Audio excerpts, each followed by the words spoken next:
টি-20 বিশ্বকাপের বড় match India বনাম পাকিস্তানের ম্যাচটি আগামী 15ই ফেব্রুয়ারি হওয়ার কথা থাকলেও পাকিস্তান সরকারের পক্ষ থেকে 15 তারিখের এই ম্যাচটি বয়কটের ডাক দিলে ক্রিকেট পাড়ায় চরম উত্তেজনা কাজ করে। সেই সাথে আইসিসির যে একটা লস, আইসিসি জানিয়েছে এই ম্যাচটি না হলে 6,150 কোটি টাকা লস হতে পারে।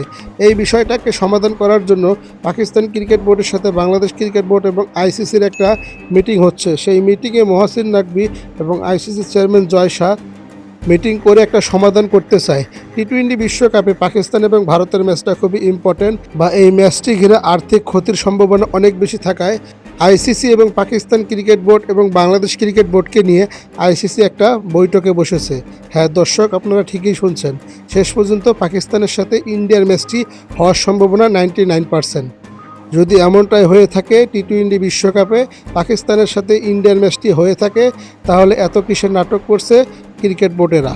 এবং আইসিসি আরও একটা বিষয় জানিয়েছে, ইন্ডিয়া পাকিস্তান এই ম্যাচটি যদি হয় তাহলে সেক্ষেত্রে কোনো দলকে, বাংলাদেশ এবং পাকিস্তানকে কোনো জরিমানা করা হবে না, এবং বিশ্বকাপের লাভ অংশ থেকে দুই দলকেই লাভ অংশ দেওয়া হবে, বাংলাদেশকেও দেবে বলে জানিয়েছে আইসিসি।